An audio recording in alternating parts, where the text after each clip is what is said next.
Welcome to this Monday edition of Sports Shorts Daily, presented by LeBear's Casino in Baton Rouge. Ronnie Rants, Playboy Marty, after a big, crazy weekend, and joining me is the big left-hander, former Southeastern Lion from back in the day when they used wood bats, Tommy Krysan. What's up, TK? Not quite wood bats. Was it wood bats?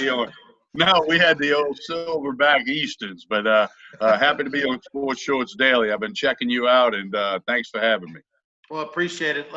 Lot to get to, of course, since we haven't had the show since Friday and things happened over the weekend. The biggest local story in the Baton Rouge, Louisiana area, any LSU fan is a little bit somber and disappointed, Marty, as that Jamar Chase made it official. I'd gotten wind Saturday morning, had gotten some text messages when we were doing Sports Shorts Radio on ESPN about, hey, are you hearing anything about this Jamar Chase deal?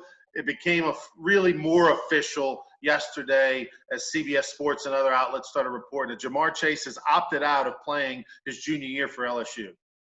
Yeah, no, it was crazy. Actually, the news broke to me. It was I was in the middle of a pretty big argument in one of my group chats. Well, one of my college group chats. We like debate random stuff like all the time. And then it was like, oh, Chase just opted out, and we just like stopped everything.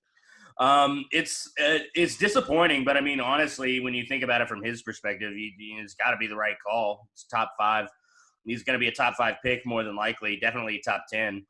And I really feel the worst for Miles Brennan because that's a big reason why I thought he had a chance to step in and be pretty comfortable right away having that big of a security blanket because 50-50 balls to Jamar Chase are really like 70-30 balls. So that's gonna hurt. That's gonna hurt Miles Brennan, I think, more than anybody.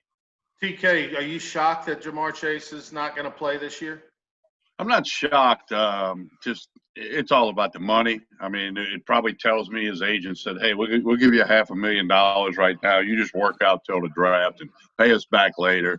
It's unfortunate, and what's scary about it, Ronnie, and not just because of the pandemic, but is this going to become a trend? I mean, we saw some guys start sitting out of bowl games, McCaffrey, Fournette, others that sat out of bowl games to get ready for the NFL draft, didn't want to get hurt or whatever.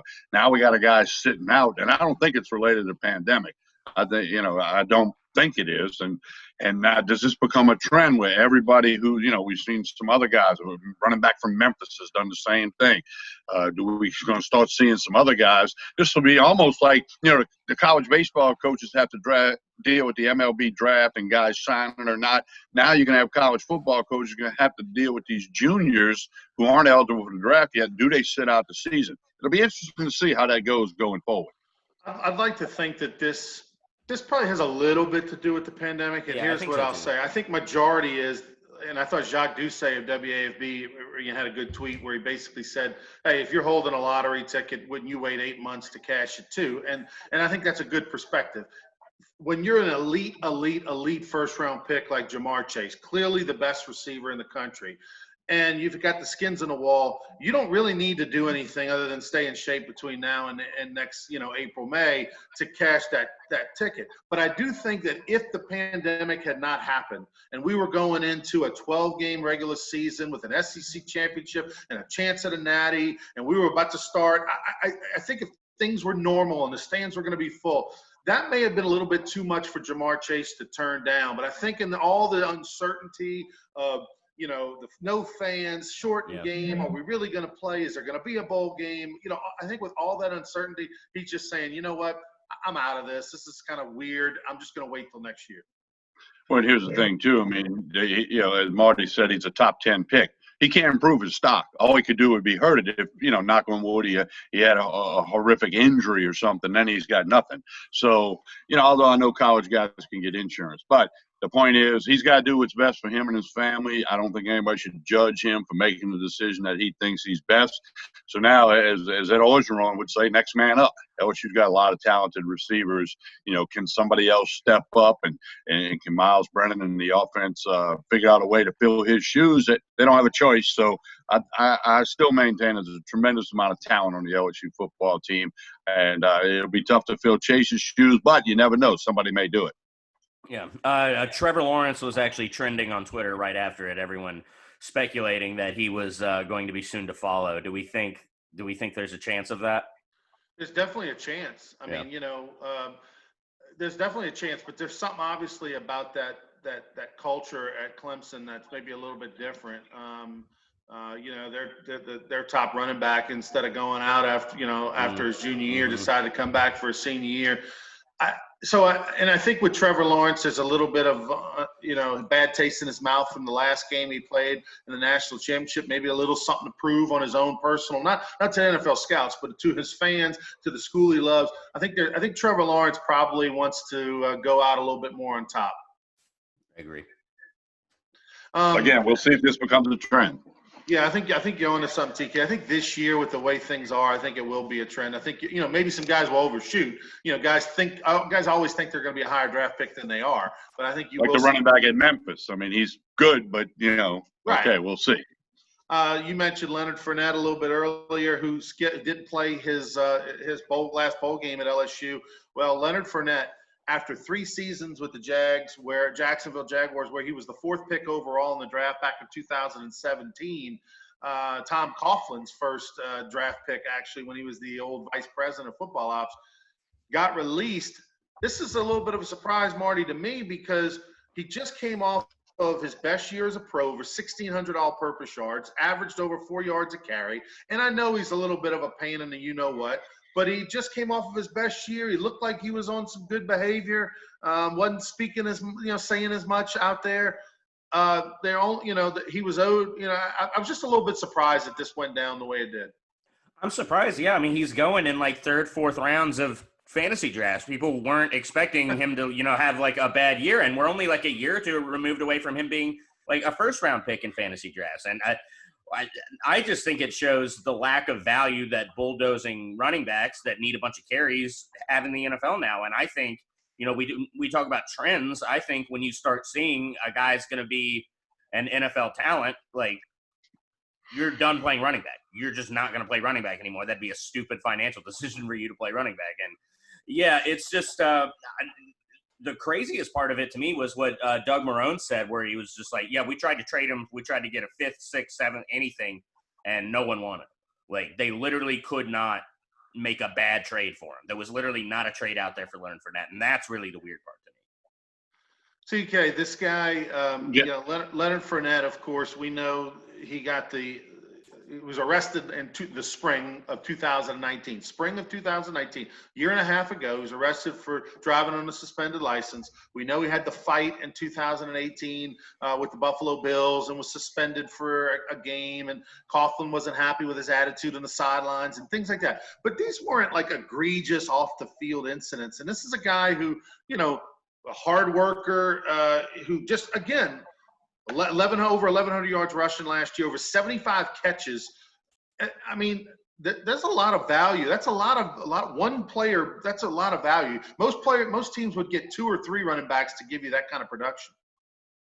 Well, a couple things. First, he's been a problem in the locker room. Okay, and I think that was capped off by when Cam Newton was a free agent. He says, we got to go get Cam Newton. Well, you're not the general manager. You're not the team president. You're kind of throwing your own teammate quarterbacks under the bus there. Here'll be the key. Here's the measuring stick. Does somebody else sign him?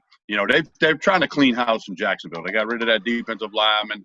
They're trying to change the mindset in the locker room, and Fournette might have got caught up in that.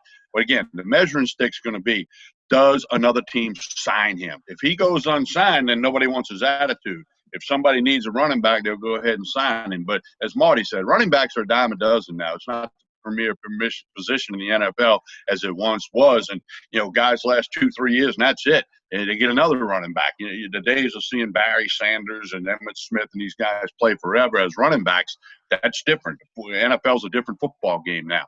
I don't know if he'll be signed. Maybe it could be just what he needs, a new environment, a new atmosphere. You know that old saying, Ronnie, to change in the locker room. Maybe to motivate him to say, hey, you know what? I'm going to prove Jacksonville wrong. You're right, Ronnie. He had his best year statistically. So we'll see what happens. That's the measuring stick. Does somebody else sign him based on the fact that Marrone said we couldn't get a 5th or 6th or 7th round pick for him?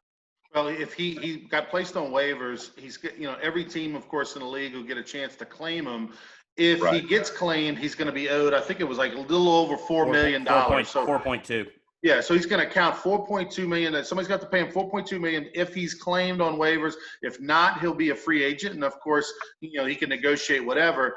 Any chance, Marty and TK, the Saints? I mean, this is his hometown. If he doesn't get the $4 million from somebody else, that means the Saints could get him for less than that. They've paid running backs more than $3 million before, and for a guy like that, I mean, man, you're getting a young running back who's got a lot of tread on the tire. I think you think about it, but this comes up in the NBA a lot. Like, guys, like, you don't really want to draft a player that is from your city, like, because then they're around, like, all their friends and, like, there's so many distractions and all that. Like, it's a big reason.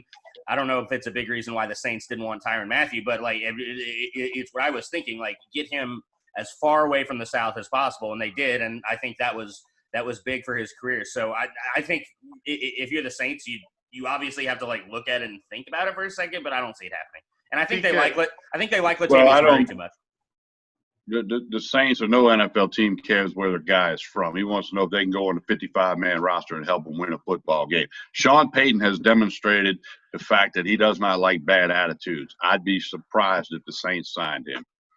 Yeah, that said, if there was a place, because we see New England do it, right, kind of resurrect people's attitudes. That's where he may go. He may end up in New England. New England's They've got like 6 running backs. They've got like 6 running backs. There's no way. But if he can be one of the best 3, they'll get him.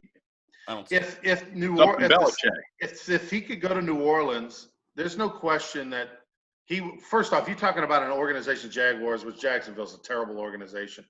If he ended up in New Orleans with a veteran coach and a team that he probably grew up loving, with a quarterback in Sean Payton, and Drew Brees, I think he would fall in line and you would see a different one. But it's a guess. It's a coin flip. Are you going to get the new and improved right attitude, Leonard Fournette?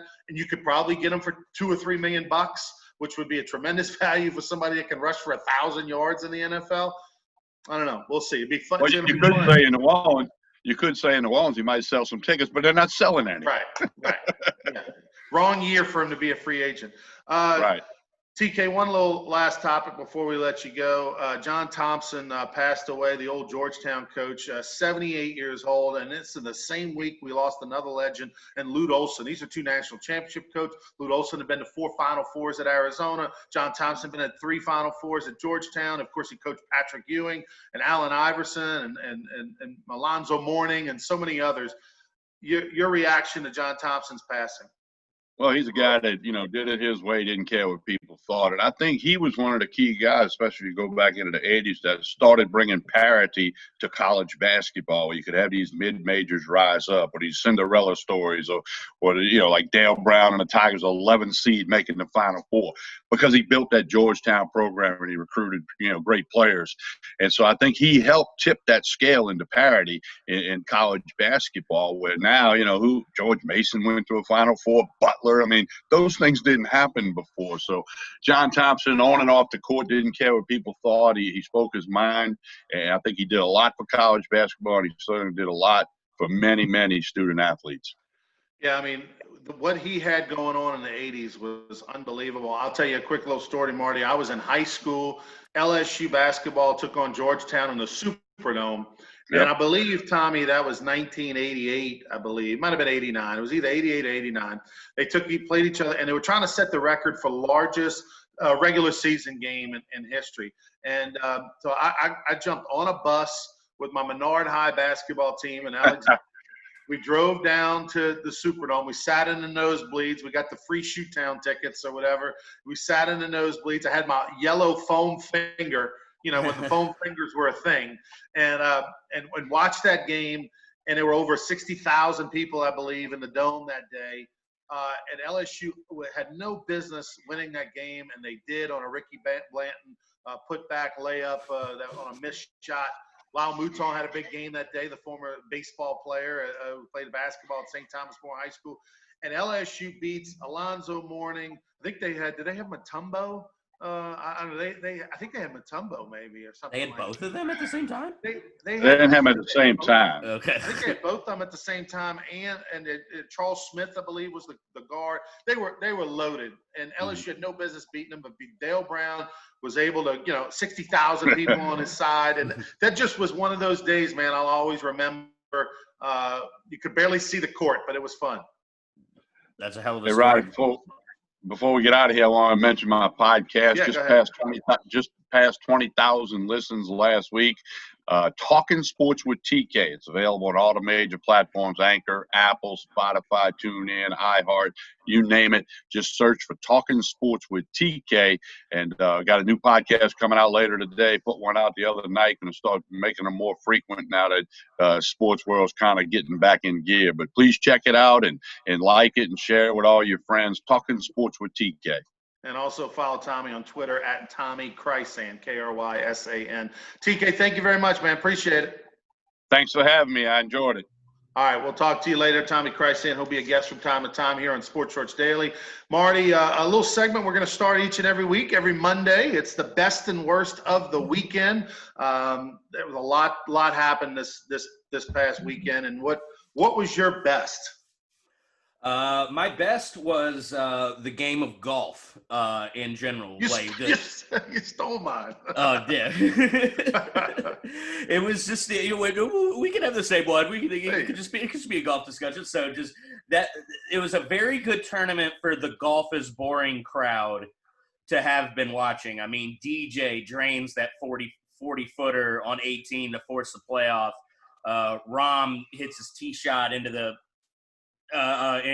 deep rough, ends up with like a 66-foot putt. DJ is like a 30-foot putt, thinking this is going to be a putt to win the tournament, and then Rahm just drains it, and DJ came up just short, and Rahm takes the cake. It was just an awesome tournament, awesome way to end, and also PGA 2K21, the video game, came out, and it is awesome, and I just think great weekend for golf. Great weekend. My best would have also been the John Rahm putt, which just broke the heart of Dustin Johnson in the playoff. But also, I'll give my best also out to Donovan Mitchell. Third straight 50-point game as the Nuggets force a game. Nuggets force a game 7 now with the Jazz. Donovan Mitchell now 3 games in a row where he scored over 40 points. Hadn't been done since Allen Iverson did it about 20 years ago. There's something about the bubble. There's no defense being played. Everybody's scoring left and right.